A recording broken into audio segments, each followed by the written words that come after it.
It says, we know that in little children's development process, fairy tales is very important, but at the same time it creates an illusion for them. What's your advice, and what would be good to teach them? Yeah, I don't think the truth of a story is necessary for it to be useful, beneficial. A story itself has to be, you have to ask the question, what good is a story itself? Like if I tell you a true story, or I tell you a story that never happened, I don't think that is a salient feature or an important feature of the story or the usefulness. The question is, to what benefit are stories? And you say that we know that fairy tales are very important, and I'm going to cede to your knowledge on that. It makes sense to me. It's not something I don't have children personally, so I've never really thought about how stories benefit. But you have to look more at the content of the story. So if you tell a child a true story that corrupts them, tell them all about these horrible people, and maybe even glorify it a little bit and talk about how some stories you read are just of no use, of no benefit to people, whether they be true or not. I'm thinking now of stories that aren't true, of novels and so on, that talk about the truth, actually. And it's an interesting question. So stories that are made up, but are based on the way things actually go. So they talk about corruption, and they show people being corrupt, and they show this as being the state of the world. And so there's truth in that, right? It's really talking about the true state. Like people can go into slums and research and write a story about how horrible life there can be. But the question of in what way and in what context and to what audience that's useful is something I think quite interesting and the most important question. So I think it's generally understood that stories with moral are very important, stories that teach you something. But what I wanted to say about the point I was making about the stories about the horrors of life is, I think stories that motivate are important. Stories that encourage are important. So if your story is just teaching us, like they talk about this catharsis, so a lot of Shakespearean stuff, right? These stories that end just horribly, right? And I can never understand it. And I think I'm leaning towards a justification or a belief that these sort of stories are not justified, even for bringing about a catharsis, which of course is not a Buddhist concept. A purging of emotions, right? So it's a relief to see such horrible things, because to me it leads to despair and depression and the feeling that there is no way out, which a lot of stories do. So stories that are, I think, encouraging are important. Now they have to, of course, encourage in the right way. The other side is these fairy tale happily ever after stories, which are probably equally harmful, I would say, to children. The idea, and this has been brought up, I think, in sociology circles or psychology circles, where they point to this as a real problem, where, for example, the princess waits for her prince, and so this leads women to feel like they are just objects waiting to be plucked off of a tree or so on. But in general, the idea that at the end of the story, Prince Charming or whatever, the man, the women, the guy gets the girl gets the guy, and they live happily ever after. This is also problematic, because it, and stories like it that lead us closer to the wheel, lead us or remind us or encourage us or teach us the rightness of the wheel of samsara, in terms of following the system, succeeding in life, meeting with all the trials and tribulations of life and conquering them by becoming a successful whatever, or defeating the enemies and so on, leads people in the wrong direction. So the question of which sort of stories are useful is a really interesting one. Which stories, as a Buddhist, would you recommend? So first of all, your question is about illusion. I don't think the illusion is the problem. The moral is the problem. What the story is teaching is the problem, or is the question. And so I think the answer from a Buddhist point of view is quite simple, is to teach, of course, Buddhist principles. And this is what Christians do. This is what all religions do. They have fairy tales that teach certain morals in their religion. And so, for example, the Jatakas are actually a really good tool for this. I printed up some retellings of the Jatakas that are on the internet, the past life stories of the Buddha, and shared them, or gave them to these novices, and we sat around and read them. These Vietnamese, Cambodian, mostly Vietnamese and Cambodian kids who ordained as novices for the summer. And these were pretty bad kids. Some of them were gangsters. Most of them were hooked on, like most kids, hooked on PS2 or whatever it was at the time. I don't know. They had this PlayStation. I think that, yeah, they had a PlayStation. So I ended up, they were all staying in this one room and just lying around playing PlayStation.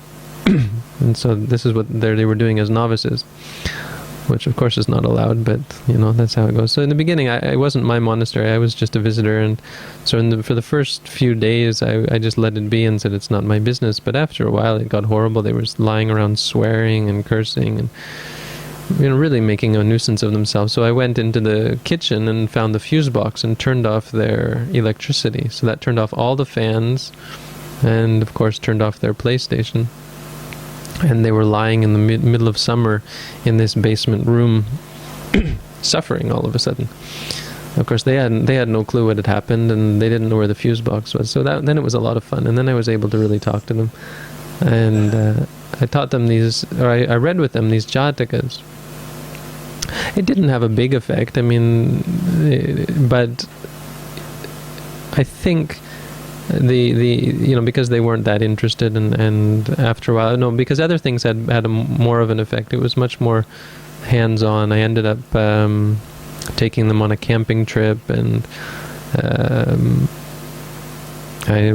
we ended up turning from the Jatakas to the Majjhima Nikaya, the Balapandita Sutta, I think, and because they were asking suddenly, when I think they read in one of the Jatakas about hell, and they were asking about hell, and so then I got into as Larry, you were telling about being drawn and quartered. Well, there's descriptions of what hell is like, and drawn and quartered is actually pretty tame in comparison with some of the tortures that they talk about in the Majjhima Nikaya. And so this really hit the gangster kids. There were these two gangster kids who really, really were moved by the whole experience of ordaining and my torturing them with these stories, and then talking about ghosts in the monastery and so on. Because I was just relating other people telling me ghost stories that they had seen ghosts in the monastery, and so one night I was telling them what I had heard, with the intent to really freak them out, because they really needed to be freaked out. And then in the morning the abbot came down and scolded me and said, were you telling them ghost stories last night? I said, yeah, I was just telling them what I had heard. He said, well, last night I had 10 novices come to my room and refused to sleep anywhere, refused to leave, and ended up sleeping on his floor, in the floor in his room. So I think that's good examples. Ghost stories can work for certain kids. These were kids who really had many of them anyway. Some of them were good. Many of them had no strong parental guidance And so it was necessary to shock them with things like that. But I think for good kids, man, the Jatakas can be a wonderful experience. It's a shame that most of them are still not, well, they're still mostly not translated. They're translated in old English, which kids would not understand. But there are some retold Jatakas, which are lots of fun, and I think would be really good for kids. I gave them to my brothers once. I was kind of in my proselytizing phase. I was new to Buddhism, and I wanted everyone to become Buddhists, so I gave them away. I printed them up and gave them to my brothers. I didn't think they ever read them. But I would recommend the Jatakas specifically, that if you want to tell fairy tales. Another good thing is on the internet, there's this one guy on YouTube who actually has some of the Jatakas in cartoon form. I don't know where he got them, whether he made them or not, but it looks like he's making, or someone's making in India, all sorts of cartoons, mostly Hindu, but some Buddhist. So if you look up Jataka on YouTube, I bet you'll find his stuff, and you'll probably find some other stuff. And get the book, this book off BuddhaNet, and print it up and read the Jatakas to your kids. Read these stories to your kids, because they're wonderful. Some of them are just excellent. If I had been read this stuff when I was a kid, I can't imagine how different my life would have been. To have this kind of moral teaching, and to have heard something so beautiful and so pure, because that's really what's lacking in most of our fairy tales and our stories and our entertainment. People nowadays can put together brilliant entertainment, but tend to lack in any moral, don't think to put a moral in the movie or the book or the story. Disney did some good stuff, I think, later on. The early stuff was probably pretty horrible, was pretty horrible for morals. But I don't know, I mean, I haven't watched Disney in a long time, but Mulan, I think that was kind of, not in a Buddhist sense, but it was good that was a good one for, seeing the equality of gender equality. I'm trying to think now. I know Disney got better. I think they did eventually have, like what is it, Lion King? Not totally Buddhist, but some idea of letting go, right? Letting go of the past. That one scene where he's told to let go of the past, because he says, I don't want to go back because how bad the past was, and then this monkey hits him in the head, and he says, "Oh, that hurts." He said, "What do you mean it hurts? It's in the past," or something. Oh no, I'm getting it all mixed up. He says, "I don't want to go back to the past. Akuna Matata," that's what he's saying. Oh, it's actually a weird lesson, isn't it? So he's given up the past. He says, "I don't want to deal with the past. I don't want to worry about it." And then he hits him, and he says, "What? It's in the past." And then he realizes, the past is important, which is weird. It's not really Buddhist. Anyway, I just mean to give as examples of stories that do have morals, whether they're Buddhist morals or not. But for the most part, look at all of these fairy tales that we did a project in high school on nursery rhymes and fairy tales, and they're really weird. Like Humpty Dumpty, for example. Little Jack Horner. Little Jack Horner, I think, is actually supposed to have stolen this deed or something. I mean, these weren't actually children's stories. Georgie Porgy. I mean, what are these things? This is the stuff that, this is the kind of stuff that kids like, because it's kind of naughty. But and what is this Rockabye Baby on the treetops? I mean, horrific stuff. It's just useless and meaningless. So supplanting this with some really cool Buddhist stuff would be great. So recommend the Jatakas. Anyway.